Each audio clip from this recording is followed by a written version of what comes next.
So I've put off making this video for many months because I was waiting for other wrestlers to also use it and not just Trent Hidley. Today we're going to be talking about the over-under partial one.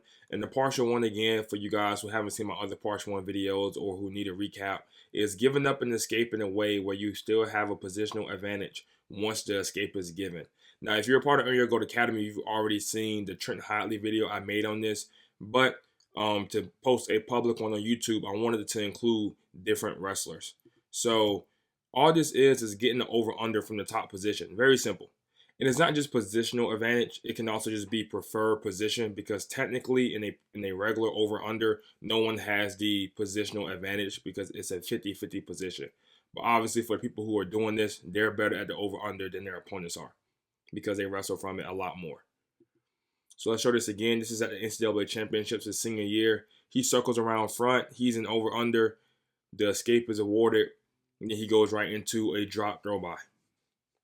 Very simple. The elbow hand is going to the underhook, across the chest to the underhook, and the belly button hand is going to the quote-unquote overhook. But you can do anything you want to from that position, whether you're pushing the wrist down, whether you have a basic overhook, a tricep grip overhook. I mean, it's not really much to break down. This is really just bringing it to your attention. I mean, look how easy he's able to get to the position. My main advice when it comes to the partial one is just wait for the referee to give you the 1 point escape, or give the other person the 1 point escape before you attack again. And sometimes it just end up as a single underhook. So you see in this example here, his opponent is very cautious about throwing in his own underhook, which makes sense, right? When you're good at the over-under, that's going to happen. Watch his arm. He never really gets into the over-under because he refuses to put in the underhook. So sometimes it just ends up being a single underhook that you have. Well, obviously, especially for NC State guys who do use the over-under, the single underhook is where most of their offense come from. So obviously, Trent Hidley has one of the best underhooks in the world, amongst all countries, amongst all weight classes, not just in America. So that's still a comfortable position for him. And I believe all of these clips are from his senior season at 197 pounds. Now, this right here, just want to say this. In a lot of high school matches, even if the escape is awarded, if you do it as soon as they award it, like as they're awarding it, you may see some people wave it off. So be aware of that, because this one was a little bit fast. But he did it again earlier in the match. Later on in the match. Right here, the person has enough time. It's their responsibility to make sure they're defending themselves. Also, notice how the defensive wrestler isn't putting in an underhook to give Hidley the over-under. Doesn't matter. You can still just use it from a single underhook. And he gets into his Force Wizard position. He just released a course on that. So if you want to buy that, that's on Athletes Ocean. And then this example here, Jacob Cardini is one of my favorite wrestlers. Trent Hidley isn't able to use it to score, but he's able to use it to force a stall call. So here you see he gets into the over-under position. And Trent Hidley also has a YouTube channel. You see what he's doing when he's pushing the wrist down. He said this makes a position a lot safer. And then he goes to the inside tie. So sometimes he's in the over-under. A lot of times he goes to a single underhook and not really trying to look for a over-under technique per se. So this video acts both, and I'm going to include clips of both. So now we're getting into other wrestlers using it, and they're NC State wrestlers. So it's pretty cool to see like the influence he's having on his teammates and guys in the room. So this is Jackson Arrington, who I believe wouldn't be a favorite, but watching his matches at Opens this year, I honestly believe he can compete for a title at 157. Not the strongest weight class, not like it has a multiple-time national champion or a dominant wrestler like Messon Brink. I really think he can compete for a national title. But obviously, Ed Scott is there. Ed Scott's a great wrestler who's in the running to All-American again. So let's look at that one more time, because it's the only clip I have of Jackson Arrington using it.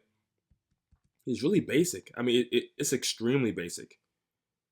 He's also pushing down on the wrist, but he still has that underhook, and then he goes throw by, into the force wizard position, also known as the 50-50 in the dogfight position.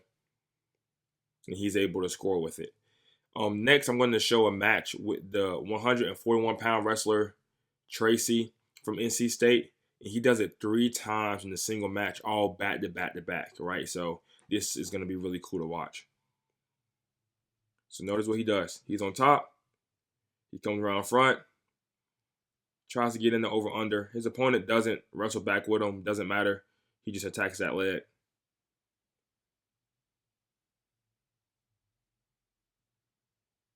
Okay, so now he's back on top. Got points. Goes right back to it. Now his opponent gets the underhook. He gets it out. Goes drop throw by. Again, into that force wizard position that I'm sure they practice so much in that NC State room.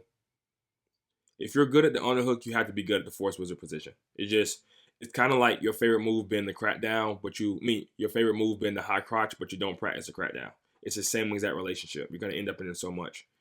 And then the third time, when I was screen recording this, I thought it was only 2 times going back. I didn't realize he did it 3 times in the match. Same thing. So pretty cool. And lastly, I want to show someone using the partial one, well, on accident. It was just an accidental thing. He didn't do it on purpose, but with just a single underhook, not even trying to do underhook and tricep control or overhook on the other side. This is Aiden Riggins versus Adam Kemp. Because Kemp puts in the wizard, he kind of just ends up in this underhook with head position. Referee gives 1. He has an underhook with head position. Attack that near side leg. Very simple. So even though that was an accidental thing and he didn't really force the underhook from the top position like the NC State wrestlers did, it's just to show you how useful this can be. Right? He has an underhook with head position. This is what a lot of guys want. And they're neutral, and he already has a positional advantage, and he's able to easily get in on the leg attack. So that's pretty much it, just to raise awareness. I know a lot of people don't really use the over-under, but a lot of people use underhooks, though. And you can use this just to set up a single underhook as well. And for people who do use the over-under, and one thing I've noticed about the partial one, the wrestlers who use it a lot, Bo Bassett, Austin DeSanto, Trent Hotley, his senior year at 197, he was crazy and just insane. They utilize pace a lot. You have to utilize pace to want to get back on your feet and get right back after it by getting takedowns. So if you're going to utilize the partial one, also keep that in mind as well, that these are guys in good conditioning who push the pace, who are always looking for points. Thank you for staying to the end of the video, and I will see you on the next one.